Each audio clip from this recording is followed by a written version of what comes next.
Hi there, viewers. Zach Burley here with another edition of Carolina Forward Interviews, where we talk to our elected officials about the issues of today, the future of our state, and why it is that they do what they do. I have the great privilege today to be joined by Representative Amber Baker, District 72, Forsyth County. First of all, Representative, thank you for your time. Thank you, Zach, for having me. One thing I always like to open with is a little bit about yourself, because we always know our representatives through the eyes of the political lens. But can you tell us a little bit about yourself, your interest, your background? Sure. I tell people that I'm an educator who moonlights as a politician. I'm a 27-year veteran of education. Most of those years have been spent in public education, all areas of it: elementary, middle, high, public, private, alternative, and charter. So all things education is what I know and love. Most of my career has been spent in highly impacted communities, and with my most recent position being at an elementary school that was in a highly impacted community. And through that work as the principal and the advocate, chief advocate for my parents and my students, it's how I kind of came to get to this place, with connecting our parents with resources and advocating in arenas and systems that our parents historically didn't know how to navigate. And so when this seat opened, it was really through community requests that I consider running, and so that's how I got here.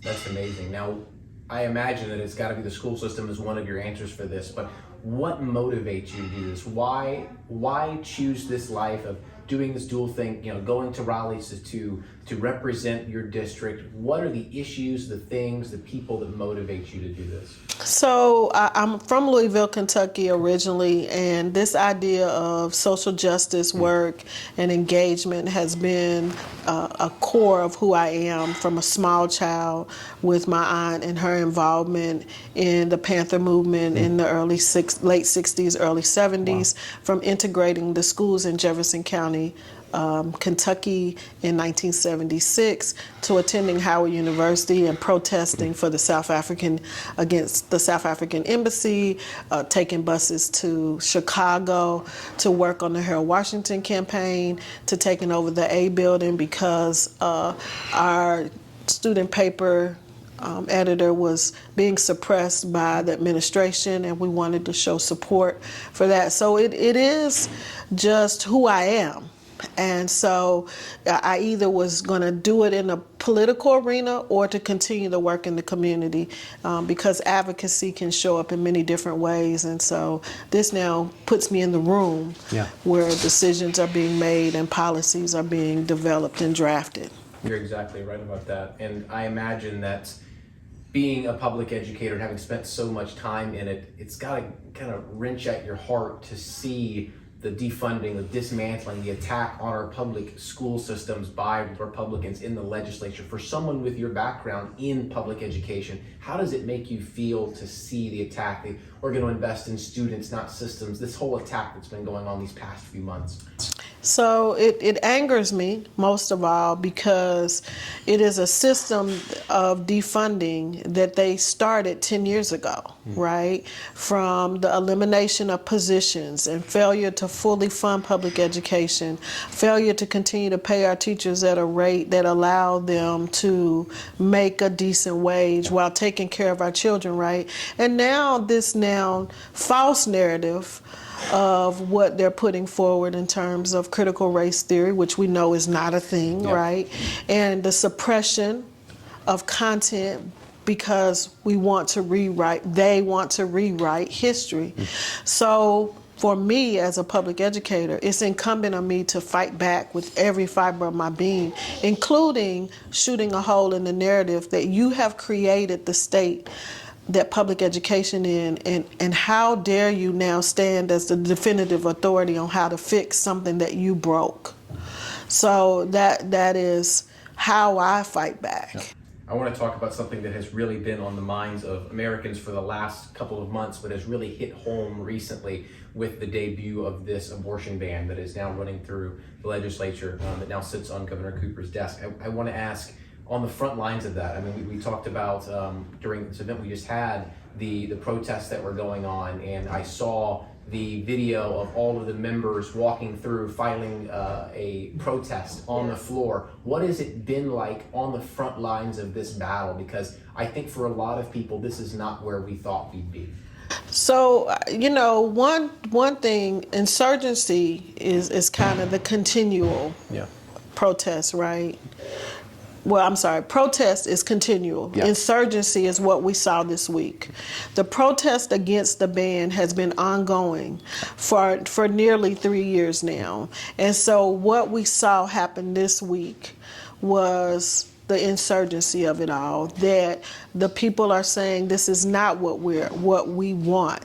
And the data and the polling is showing that regardless of whether you're a Democrat or a Republican, that North Carolinians support the 20-week abortion ban. They feel like it is reasonable, and why should we even be dealing with something that has been on the books for so long?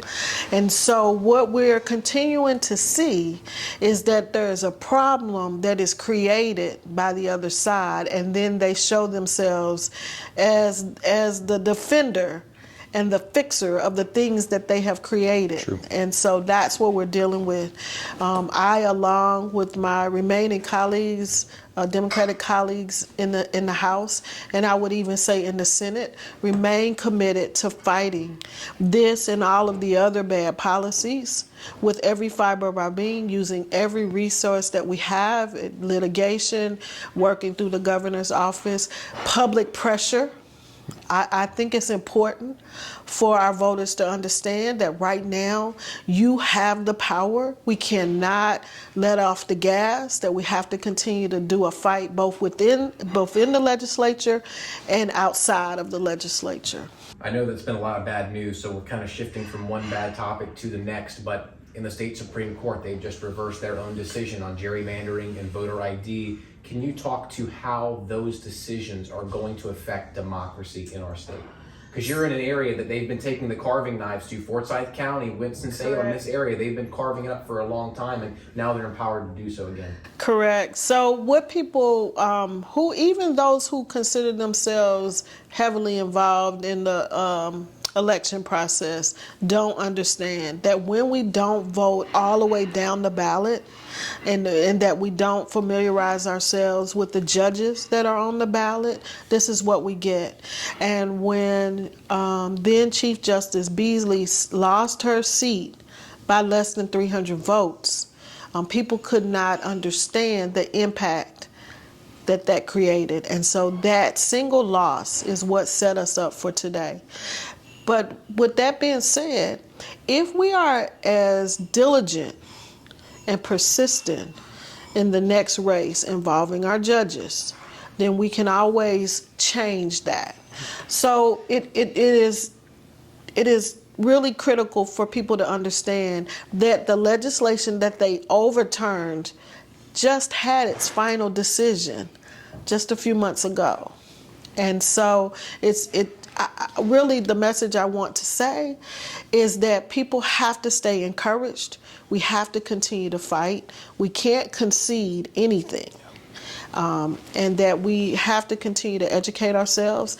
And I think my job as an elected official is to create as many opportunities as possible to bring the information to the people. And that's something that we're so glad that we can help you do. I think you've spoken to this question a little bit throughout this interview. Do you think Republicans are under the impression that voters are going to forget what they're doing right now? I mean, like you said, these policies that they're passing aren't popular, not even among many Republicans.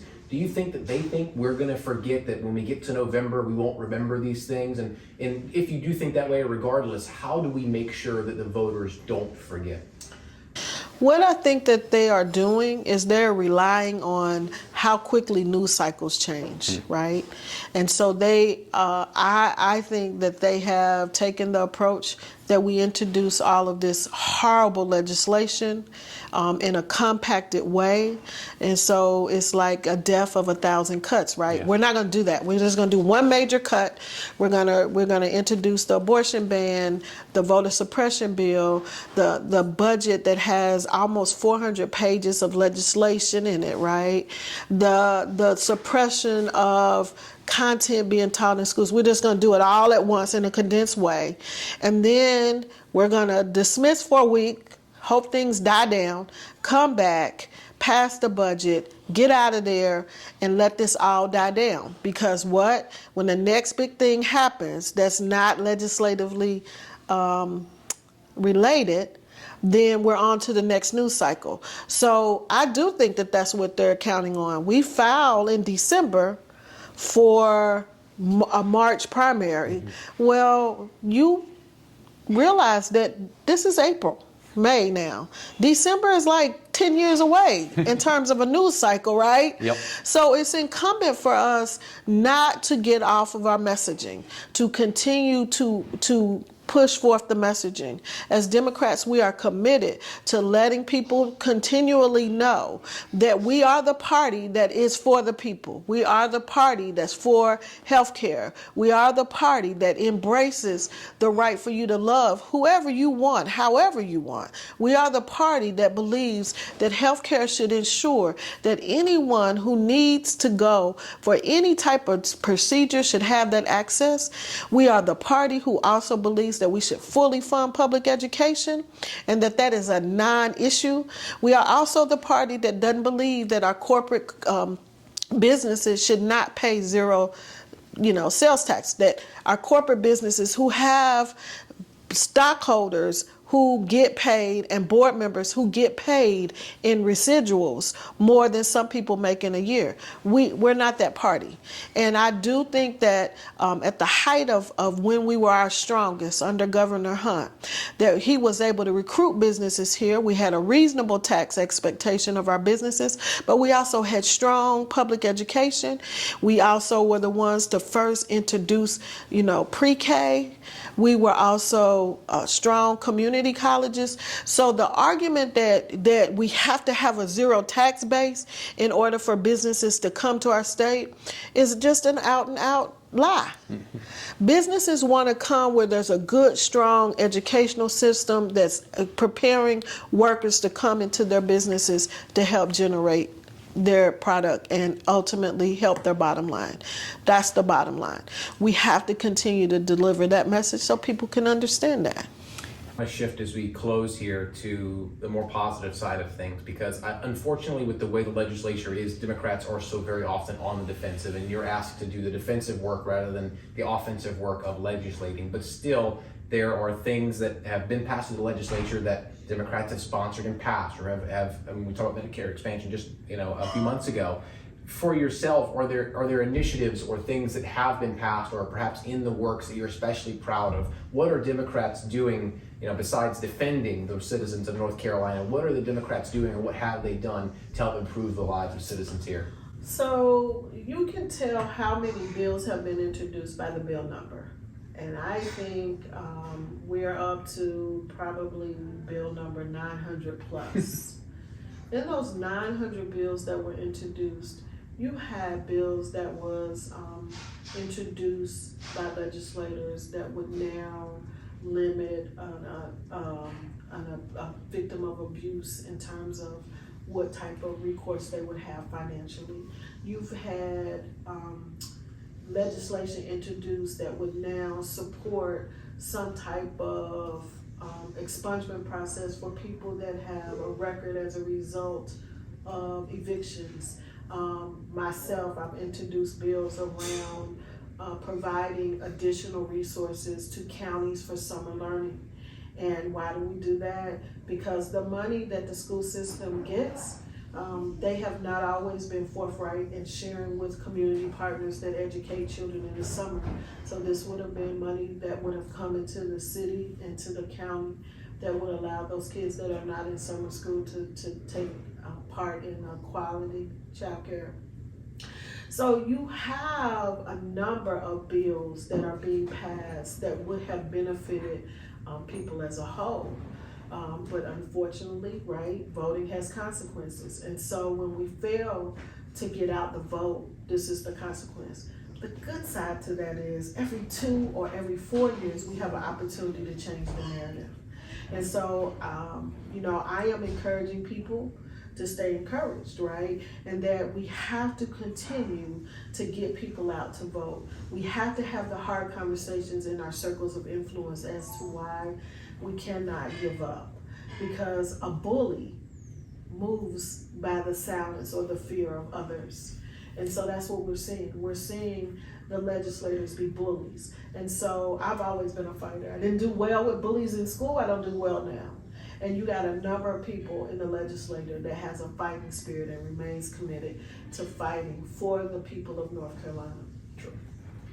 I think it's very important to highlight some of those things that you talked about, because we so often, the narrative is driven by the opposition because they hold the majority. So I think it's so important that we do talk about the things that are on the positive side as well. So first of all, I want to say thank you for your time, for being here. I think one of the objectives of this is to show off the incredible talent that we have in our state, all up and down, from our public servants to our elected officials, our executives, wherever it may be. And you are one of those people who have that talent. And it doesn't matter what part of the ballot, like you said, you go up and down and you will find incredibly talented and passionate people. And we're so glad that we have people like you and that you're going to speak with us. Thank you so much.